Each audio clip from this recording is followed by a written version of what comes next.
Hi there and welcome back to my channel. This is Sean, the Honest Book Reviewer. In this video, it's all about April. It's my look back at April.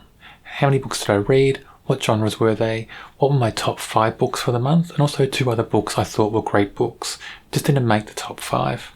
It's all about positive books in this video. Let's start with how many books I read and the genres.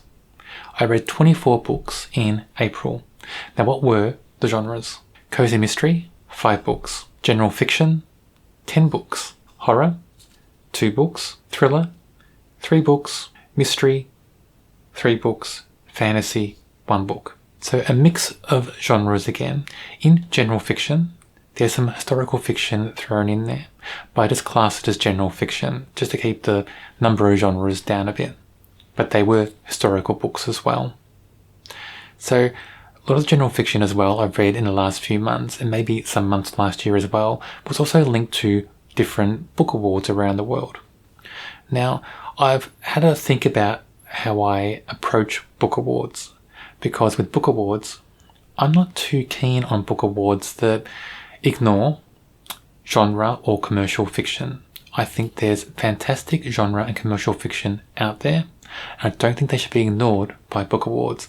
I think it's a bit elitist, to be honest. And even though I'm aware that many book awards out there do that, I don't know if I just want to base my reading on that. So I think what I'm going to start doing is by still looking at different book awards around there, but more book awards that also acknowledge commercial and genre fiction in the mix. I think that's fairer, because I think there's just wonderful books out there that are genre or commercial fiction. So I think as a reader myself, I want to read more genre and commercial fiction. I still want to read literary fiction as well, general fiction, but not just because they're in a book award. But anyway, let's look at the top 5 books for April. And in April, I think I gave 4 books 5 stars, which is the highest number of 5 stars I've given in a month. Of all the months I've been using Goodreads basically, and especially since doing this channel. So there's some great books in April. Let's go through those 5 books now. The first is Q is for Quarry, written by Sue Grafton. Now I love this book. It's my favourite book in the series so far. From books A to R in the series, Q is my favourite so far. I loved everything about it. I love the characters, the mystery. It's based on a cold case, and it's actually based on a true cold case, a real cold case. Now Sue Grafton apparently was at a dinner party, and I think there was a pathologist at this dinner party who mentioned a cold case from the 60s, and one of the biggest clues, maybe the only clue, was this jawbone. And they didn't even know who the victim was from the jawbone. So Sue Grafton based the whole plot around that. And she put other elements in there, of course. And somebody else, I think, also did a reconstruction of what they thought the person looked like. And they hoped that Sue Grafton's book and this reconstruction would encourage more interest in this cold case. They hoped it could be solved. Now, I don't think it's been solved yet. I don't know if anybody has solved the cold case yet. And I don't know how much interest it garnered, but I think it's a great idea, isn't it, for an author to base something on a real cold case in the hope that it might encourage people to come forward or jogs people's memory or something, get more interest in that cold case. I thought it's a great idea. Anyway, this book was really engaging for me, really exciting. I loved the whole mystery about it. It's also exciting because it brings other regular characters back more in more pages. It gives them more life in the book, more space in the book. I thought that was great. And also other characters are brought back. Condolan, he's brought back as well as a character, and we get another new character, Stacey Oliphant. Both detectives on the police force, but great characters, both of them, and I just loved everything about this book. Dead of Winter by Darcy Coates. Now, it's a thriller. I really enjoyed this book. I did rate it 5 stars. I thought it was wonderful. It's just really gripping, really thrilling. There are so many twists and turns in this story. It's written so well. It's set in a very small footprint. So what I mean by that is there's not much space given in the book for settings for scenes. A very small space it's set in. So basically most of the action takes place in a cabin in a blizzard and some little areas outside the cabin. That's most of the story there. and with a cast of, I think at the start, about 10 or 12 people, and you don't know what's going on in this story. There's big events. It starts off with a horrific death, basically, and then straight away everybody's a suspect. Even our main character and main narrator is a suspect as well in other people's eyes.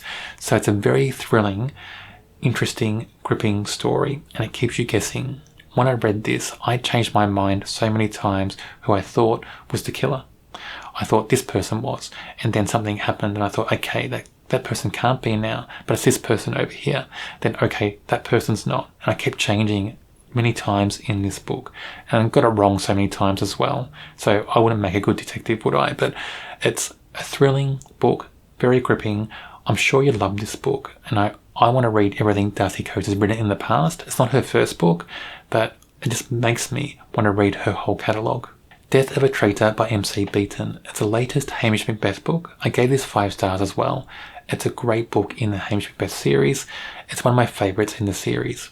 It's co-written in a way between R.W. Green and MC Beaton, so the whole thing's written by R.W. Green, but it's based on MC Beaton's characters and also I think ideas that she had for stories.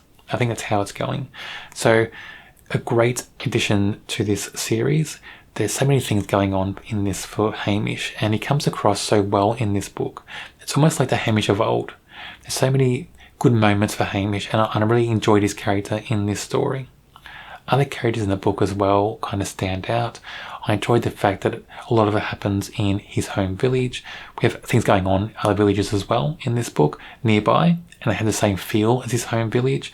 But I enjoyed this story so much. It's a great cozy mystery. And of course with cozy mysteries, not just the mystery that is important, it's the characters and how they interact with each other and the world. And I really enjoyed everything about this book. The Vicious Vet by MC Beaton, and it's the second book in the Agatha Raisin series, and I did rate this 5 stars as well. I like this book very much. I really enjoyed the first book in the series, and I gave that 5 stars as well, but this book is just as good. In some ways even better, because Agatha is just explored and expanded more as a character in this book. Other things going on in the book as well, other people in the village where she's living now, Carsley, in the Cotswolds, they're expanded more in this story as well. We get to meet more of them and they're expanded a bit. Also the mystery is really engaging and really interesting. And there's just interactions between Agatha and her new neighbour, James Lacey, that are really exciting for those two characters, and especially for Agatha, because she's kind of after him romantically, and she gets very competitive if she thinks somebody else is after him as well. So I just like seeing different elements come out of Agatha in this series and in this book. I think it's a great book. I think Agatha Raisin is a great series. So if you're interested in cozy mysteries, I think give Agatha Raisin a go. I'm sure you'll love it. The last book of the top 5 is The Book That Wouldn't Burn, written by Mark Lawrence. It's a fantasy. I really enjoyed this book. I hadn't read a Mark Lawrence book before. I don't know why, because I do like fantasy fiction, and he has other books out there. So I'm going to go back and read his other books as well, because this book was really interesting and really intriguing. The world building in this book is just fantastic. You feel like you're in the world he's created. Also the concept. So the whole plot, well not the whole plot, but major parts of the plot center around this massive library. And it's a huge library. It's so big that nobody knows how big it is, basically. Nobody knows how many books are in the library. But it's meant to hold all knowledge. So any idea you have, there should be a book about that in the library. And it just feels so real. Even though it's fantasy, and even though the idea of a library that big with all knowledge, is fantasy, basically. But it feels so real. And that whole idea of that library will encourage, I think, people who enjoy reading, people who enjoy libraries to read this book maybe as well. So it's a good concept to have that in the story. But there's some characters in there that are just wonderful characters. The world is just magical. There are other creatures and there are other twists and turns going on in the story as well. Some major twists and turns that are very shocking in the story and will kind of hit you for 6 as you're reading this book. They're just great elements in this story. I really enjoyed it. I'm looking forward to the next 2 books in this series. It's the first book in a trilogy. And I just think this book is going to be one of the standout fantasy books this year. It's a new book that's coming out this year. Now for 2 books that didn't make the top 5, but just missed out. And I mean this month, they just missed out. There are so many books this month that I read that I enjoyed so much. And these 2 books almost made the top 5. And maybe if months keep going like this, where I have too many books and they're so close together in ranking them in videos like this, maybe I can't do a top 5 anymore. Maybe I have to do like a top 7 or a top 10, who knows. Maybe every book is a top book, but let's try to limit it for now and give 2 books in this video that almost made the top 5, but just didn't make it.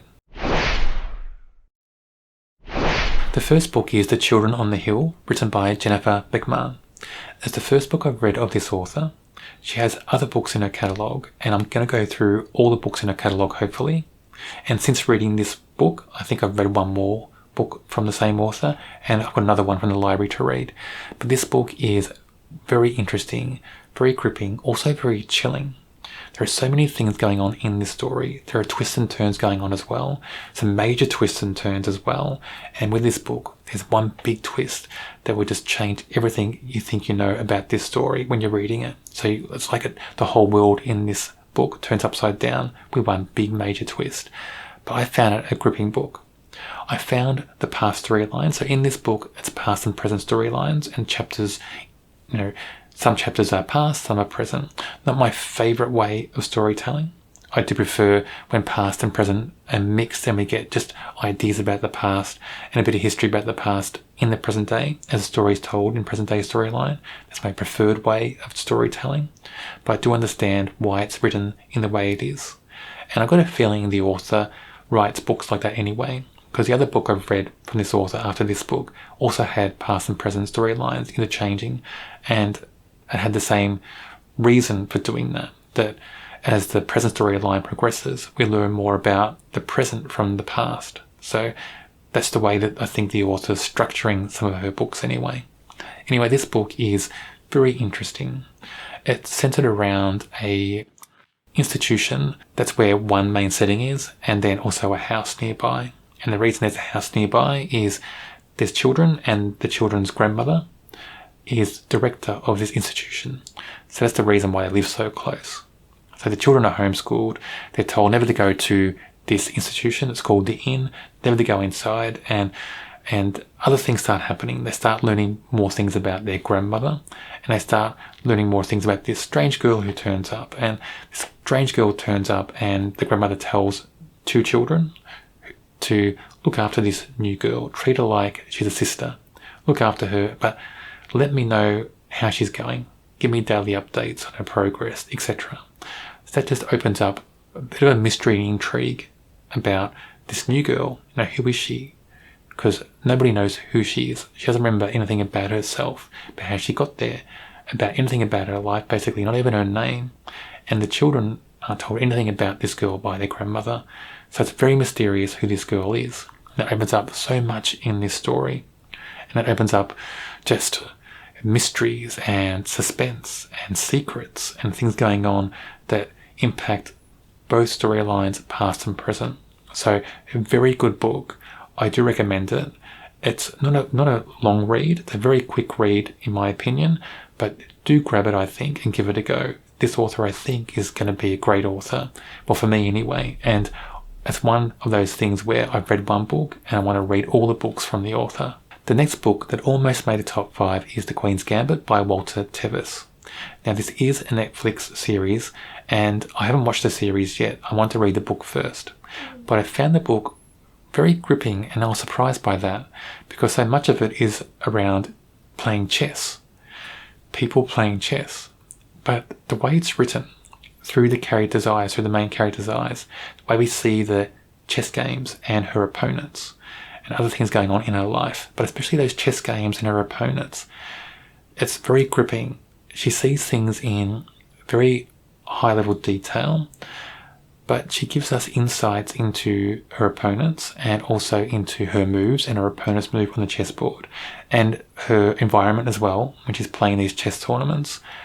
But her observations are very intriguing and engaging. The way she thinks about things is very engaging because her thoughts are so vivid and strong. And sometimes they jump around a bit as well. And they're very emotive as well, her thoughts in the book. This author has created this character wonderfully in the story. You get a true sense of who she is. You really feel who she is as well in the book. And I think that's the true power of this story, is the main character. And if that main character wasn't constructed so well, it would just fall down in a heap, I think, this book. Because, a book about chess playing is not going to be that exciting unless the character really drives the story, really engages the reader. But it works in this book, and I was surprised that I was so hooked onto the book. So I didn't think I would be. But I'm now looking forward to watching the TV series on Netflix, because this book has interested me so much. I'm just thinking the TV series is going to be wonderful. And I think the TV series came out maybe, was it last year or the year before? I'm not really sure. But the book is just wonderful. So I don't know, if you've watched the TV series, if you haven't read the book yet, give the book a go. Maybe compare the two. They'll probably feel different because, of course, a TV series is more visual, but the book itself I just thought was magical. There you have my brief rundown for April. 5 books I really enjoyed, my top 5. 2 other books I really enjoyed that just didn't make the top 5. There's other books I read in April that I really enjoyed as well. I didn't mention in this video. But those books as well will have videos up on my channel as a book review. All the books I read in April I'll list in the description for this video. Check that out to see if any interest you. On the screen now, you'll see a link to another video for a book I'm sure you'll enjoy.